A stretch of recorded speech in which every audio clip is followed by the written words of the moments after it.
नमस्कार मंडळी, मी अमल. तुम्ही ऐकत आहात लर्निंग स्टॉक्स पॉडकास्ट.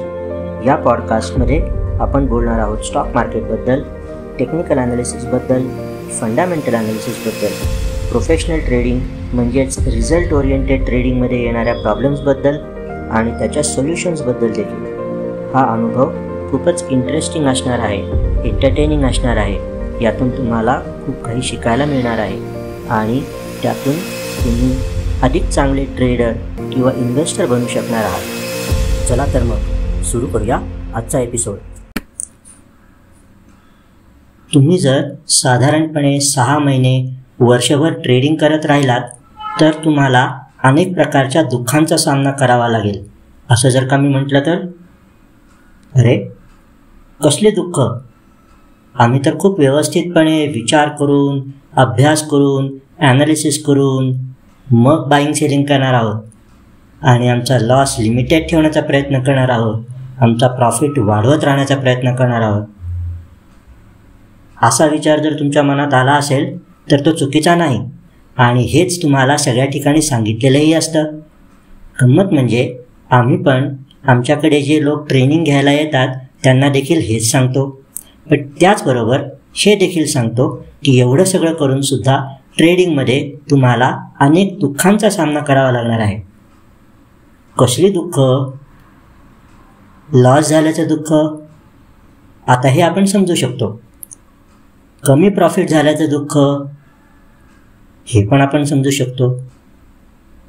उशिरा प्रॉफिट झाल्याचं दुःख पण असतं. प्रॉफिट झाल्यानंतर कधीतरी असं वाटायला लागतं की जास्त शेअर्स घेतले असते तर जास्त प्रॉफिट झाला असतं. हेही एक दुःख असतं. दुसऱ्या कोणापेक्षा कमी प्रॉफिट झाला हे तर फार मोठं दुःख असतं.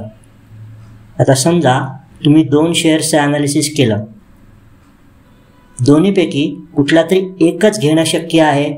मग त्याप्रमाणे त्यावेळेला जो योग्य वाटेल तो शेअर तुम्ही घेतला. आता झालं असं की तुम्ही जो शेअर घेतला त्यापेक्षा तुम्ही जो शेअर नाही घेतला त्याची किंमत जास्त वाढली. अरे देवा, हे पण दुःख आहेच की. मी तुम्हाला घाबरवतोय का? नाही, तसं बिलकुल नाही. मी फक्त तुम्हाला परिस्थिती सांगतो आहे की हे असं होत राहणार आहे. याचं कारण काय? तर हा सगळा खेळ तुमच्या डोक्यात खेळला जातोय.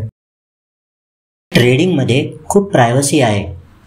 तुमचा ट्रेड, तुमच्या पोर्टफोलिओमध्ये असलेले शेअर्स, तुमची असलेली गुंतवणूक ही जोपर्यंत तुम्ही तुमच्या तोंडाने कोणाला सांगत नाही, कोणाला दाखवत नाही, कोणाशी शेअर करत नाही, तोपर्यंत कोणालाही समजणार नाही की नेमका तुमचा यामधला सहभाग किती, कसा आहे, त्यामध्ये तुम्हाला प्रॉफिट किती होतो आहे की नाही.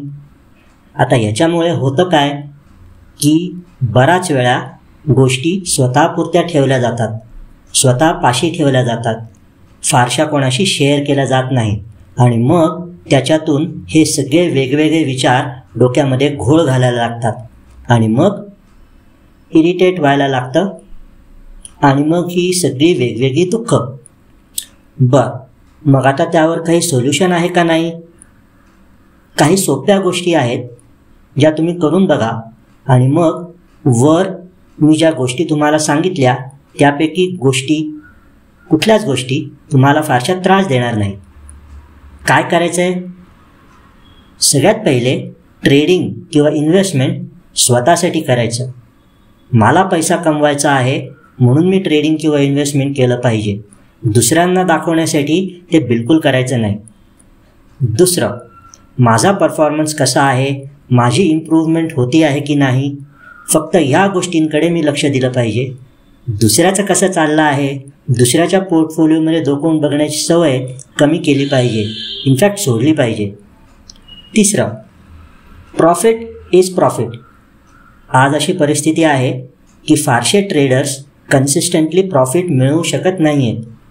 तर मग या परिस्थितीत जर तुम्हाला प्रॉफिट होत असेल तर तो एन्जॉय करायला शिका. तो जास्त झाला का कमी झाला, अजून होऊ शकला असता का, अजून जास्त शेअर्स घेऊ शकलो असतो का, हा पुढच्या ट्रेडचा विषय. आता जो ट्रेड ऑलरेडी क्लोज झाला आहे त्याच्यामध्ये तुम्ही काहीही बदल करू शकत नाही.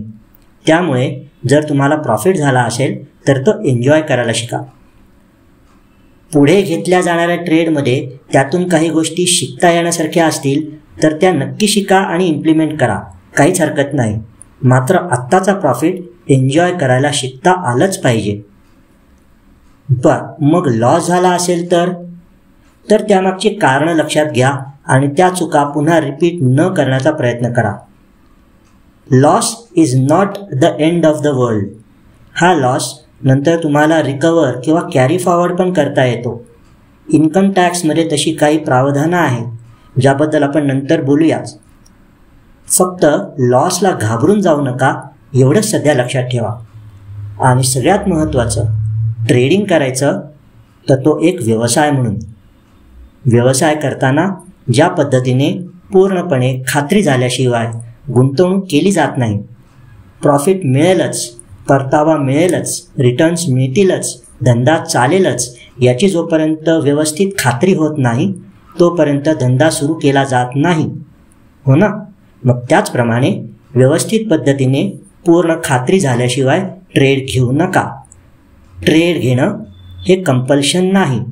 तुम्ही ट्रेड न घेता जर काही वेळ मार्केट नुसतंच ऑब्झर्व करत राहिलात तर त्याच्यात कुठल्याही प्रकारचा कमीपणा नाही किंवा चूक नाही. काय पटतंय ना? आजचा एपिसोड तुम्हाला आवडला असेल तर तुमच्या मित्रांबरोबर नक्की शेअर करा. अशीच बरीच उपयोगी माहिती असणार आहे पुढच्या एपिसोडमध्ये देखील. सो ऐकत राहा.